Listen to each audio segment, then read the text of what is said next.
Today we go through the unboxing, build and my first ride of the JetBlack WhisperDrive Smart Trainer. First seen at Eurobike 2017, this trainer is now on the market, so it's finally ready to get out there and propagate out in the field. So I've been trying to get my hands on one. There's been a few queries about them coming in lately. Now they've been popping up in stores. So here's my take on the experience that I've had unboxing one about a week or so ago and a number of rides that I've done on one. First up, the specifications of this unit. It is a direct drive smart trainer with support for road bikes, mountain bikes, and everything in between. Comes with through axle support out of the box, which is definitely a must in 2018. As expected, ANT+ and Bluetooth are both supported, but there's a few catches and a few twists and turns there. This unit itself won't broadcast ANT+ power or ANT+ speed and cadence. It'll broadcast ANT+ FEC trainer, so whatever you're connected to needs to support that. If you're connected to a PC or a Mac or a tablet, that's really not much of an issue, but if you've got an older head unit that just wants to pick up power or cadence or speed, you're not going to get it from this unit at the moment, which is quite interesting. Bluetooth is supported. We'll go into my Bluetooth experience with this unit a little further down the track, but it is there. Other specifications for this unit, there's no power accuracy specification published, so I can't tell you the plus or minus % accuracy that they publish. It's just not there in the manual. We have a maximum grade simulation of a 16% incline. 2500 watts at 60 kilometers per hour. Okay, I don't think any human's going to be able to test that, but 2500 watts is enough resistance for anyone. 17 plus seconds of coast down time. JetBlack have put coast down time as an attribute of this trainer. I don't quite know what that means by itself, because coast down time at 400 watts erg is completely different to coast down time at 100 watts erg. So, okay. Max weight limit of 100 kilos. It's quite light on actually. 17 kilos of the unit itself, 6.5K flywheel, which is good. 6.5 kilos flywheel. A heavier unit for me is always better. You get better inertia on top of the gear, so even on flat time trial simulations, you can get really good on top of the gear, and in climbing as well. It's going to kick over that dead spot a little bit better, so that's a welcome specification on there. As a bonus, this thing is self-powered, so nothing to plug in. You can take this out in the road or out in the field to warm up for time trials or whatever you need to do, road races. It's going to work without power plugged in, and there's another bonus on top of that. It has a USB charge port, so once you're over around 100 watts, you can plug in your phone or your tablet or something via USB and get some charge back. So what you're putting in, you can get back out of the system as well. Quite a novelty little add-on there. Given the name WhisperDrive, this implies the thing is pretty quiet. As such, JetBlack lists this as ultra quiet on their specification sheet. You be the judge on that in a few moments. Let's get on to the unboxing and riding.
everything's up and running, we'll jump over to the mobile app and have a look at the options we have here. Under calibration, it's just rider calibration and 10% increments. I don't know what that is. That's not something I've seen before. It's not a spin down calibration.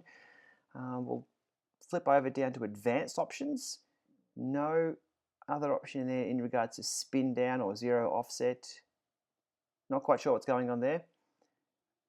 And we'll jump over to have a look at the firmware as well. It appears the system is up to date. Last check, 3rd of the 6th, 2017.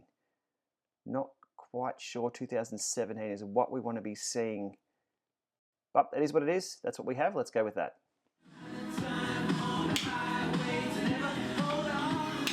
Over to the standard Llama lab test. Well into the session here. Trying to hold 250 watts, but the unit oscillates up and down a little bit more than I like. Over to the sprint.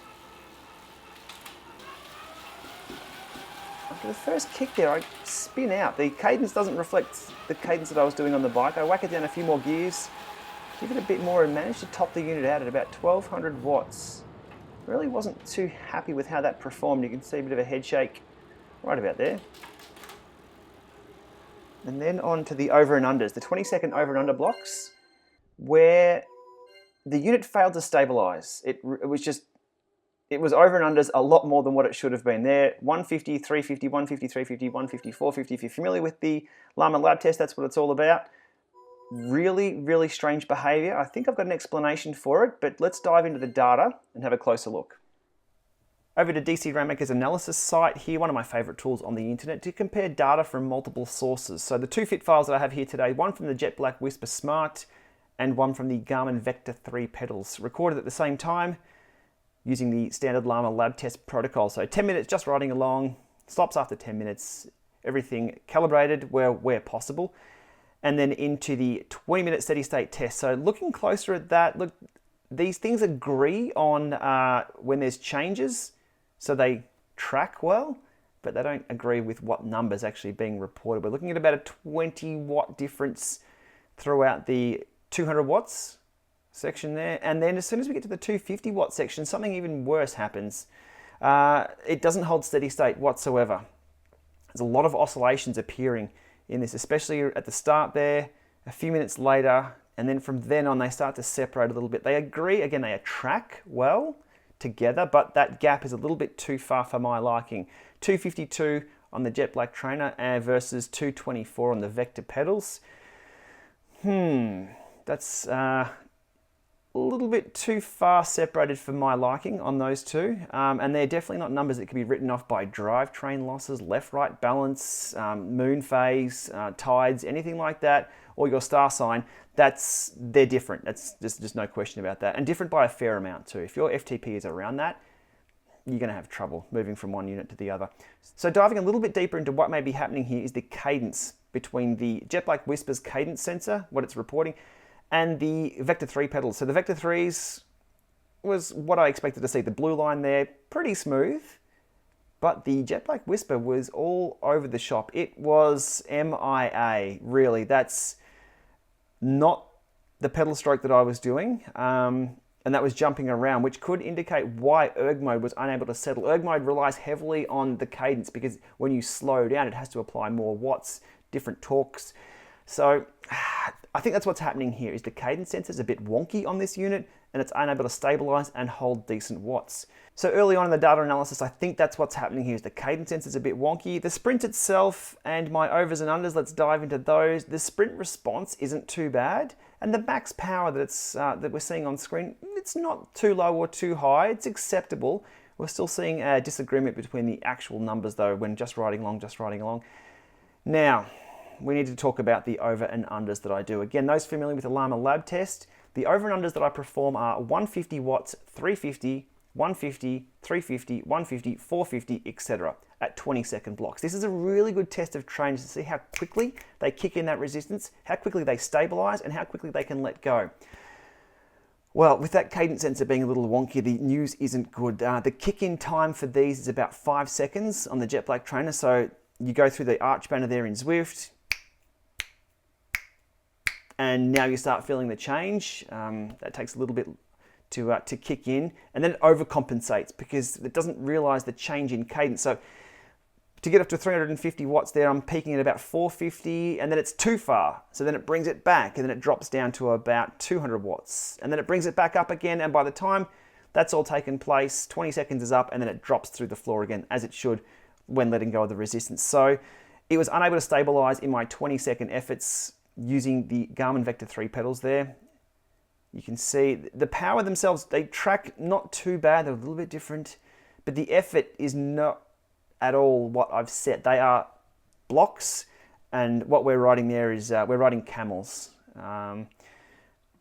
So after that interesting struggle with the over and unders, just some riding along data here at the end as a cool down. One thing I will nitpick is this section through here, the discrepancy of about 60 watts difference there at 300 watts. That's a big gap between the two. So the takeaway from that first set of data that I've collected from the JetBlack Whisper Smart and the Vector 3 pedals is that the accuracy of the unit, it's reading too high compared to the pedals, and it needs a spin down or a calibration just to bring it down, just to rein the horses back a little bit. And the cadence sensor being wonky, that's throwing everything else out, especially in erg modes, unable to stabilize, and well, the reported cadence as well. If you're looking at your cadence data, you just can't rely on that with this unit. Oh, and a little bit more information on the firmware. It is 0.40 that's loaded onto this system. So if you're seeing a revision later than that, these issues could be resolved, fingers crossed. A few days after that initial data collection session, I thought I'd do my best impression of a hobbit from Lord of the Rings and change my pedals out here without shoes on, over from the Garmin Vector 3s to the PowerTap P1 pedals, which have been quite rock solid in the past. It took a minute 27 to change the pedals out, by the way. And then back into the standard Lama lab test, exactly the same as the tests prior, to give this unit every opportunity to show its true colors. What we're seeing here under the 200 watt section is the same deal. A little bit of oscillation there. It wasn't too bad at holding, but the cadence was still very, very wonky. But when it rains, it pours, literally, even on Zwift. What happened here, jumping from 200 to 250 watt steady state erg, the unit itself, you can see the graph here. It was not able to stabilize in any way whatsoever. It was over and under and over and under. I gave it a full 2 minutes to try and stabilize, because it was quite amusing doing over and unders when I was trying to hold steady state. And then I gave up for a second. I stopped pedaling altogether, and I was hoping that the jump from 0 to 250 would then allow it to stabilize. Wasn't the case. Back into it, erg mode re-enabled, still all over the shop. So, next up, again, I'm trying to get this unit to work. I'm giving it every opportunity to work. This is the next one that I tried. So I put Zwift into passive mode. So still in workout mode, but in passive. So I took away the controllable trainer, and I thought the best chance for this thing to survive or to get 250 watt erg mode working would be to use their own app. So Zwift in passive mode, power reading only. Over to their own mobile app from JetBlack. We put in the target power of 250 watts. Connecting via Bluetooth to the trainer here. And away we go again. Right, so we have Zwift in passive mode. We're still in workout, so it still should reward me when I hit 250 flat. And we're using the controllable section of the trainer with the JetBlack app. So JetBlack trainer, JetBlack app. How do we go? Unfortunately, it was the same issue. Indicating that it wasn't a Zwift issue. I do a lot of testing on Zwift. That's the platform that I choose to ride. It's what I have a subscription to. So I thought it might have been just a Zwift thing, but no, using the JetBlack app itself to control this unit at 250 watts, still all over the shop. So the next thing I tried was to try and pair the unit itself as the smart trainer for Zwift, but then use the PowerTap P1 pedals as the power source and the cadence source. That should work, shouldn't it? This is the last straw that I was grabbing at to see if this works. So pairing the PowerTap P1 pedals as the power source, as the cadence source, so power matching, and the JetBlack trainer was simply this smart resistance unit. So it should be just sending the, do this resistance and away you go. How did that go? Well, same again. It was over and under and over and under. I just could not get this thing to stabilize. I really think the core of the issue here is that cadence sensor on the unit itself being completely skewy, a little bit lazy, or just simply not working very well at all. That needs to be resolved for this to be working as I see it. Now, jumping over to DC Ramika's analysis tool again, now with the P1 pedals up against the JetBlack WhisperDrive, and we were seeing exactly the same as what we were seeing with the Vector 3s. It's 20 to 25 to 30 watts out. So I do trust the Vector 3s and trust the PowerTap P1s. The JetBlack WhisperDrive is reading high compared to those two power meters. There's the 200 watt section here, and then you can see here my absolute roller coaster trying to get to 250 watts. It didn't work whatsoever. The stop, the start, controlling with their app, restarting again, trying to use Power Match, it just wasn't cricket at all. And just quickly, the over and unders, same deal as before. We're riding camels rather than riding erg mode blocks. A quick look at the cadence between the JetBlack WhisperDrive Smart and the PowerTap P1s indicates the same thing happening again. The cadence sensor on that trainer is doing its own thing, and I think that's just causing erg mode to have kittens all over the shop. I'm hoping those two dramas that I've experienced with accuracy, calibration, and lack of spin down, and also the cadence sensor, which is causing everything to be a little wonky, especially erg mode, can be resolved in firmware or software or a combination of the two, and then they've got themselves a pretty good trainer. But we're not finished there yet. Bluetooth. Here's what I experienced with Bluetooth on both the iPhone and iPad.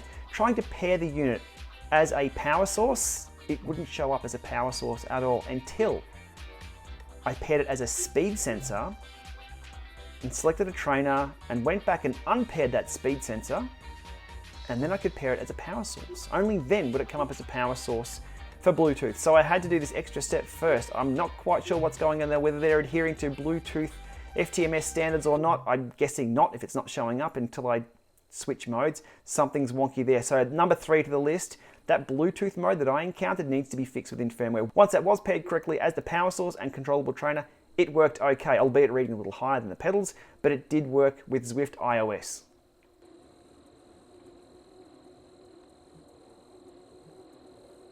So there's my experience to date with the JetBlack WhisperDrive Smart Direct Drive Smart Trainer. Let's box up all those issues and dramas and put them to the side just for a few seconds. The ride itself wasn't too bad. The 6.5 kilo flywheel really hummed along quite well. The unit wasn't too loud, and it was a pretty simple setup. The legs come out, put the cassette on, and away you go. That was pretty good. But everything else front and center of those issues. The accuracy, that really wasn't acceptable. There needs to be a calibration or a spin down to get that thing in line with a more accurate power meter. Both the Vector 3s and the P1 pedals indicated that. That cadence sensor, that made erg mode unusable. Couldn't use Power Match, couldn't use their own software to get that working at 250 watts. Again, it could be just me, but I've done hundreds of these tests, and this is the first time I've really come up against one that took me on a roller coaster rather than an erg session. And that Bluetooth drama connecting to that, I didn't need to switch it to certain modes. Look, I think these guys need to implement Bluetooth FTMS standards, which gets all this drama out of the way and makes things just work out of the box. So fingers crossed, this will be updated in very soon, I guess, with firmware or software to make this trainer worthwhile. As it stands at the moment, these units need to be fully tested before they hit the market because, look, let's leave it there for now. I've stuck the boot in hard enough on this one, and it's time to get outside for a ride. Too much indoors is never a good thing. We need to balance that out. All right, thanks for watching. We'll be back soon with more.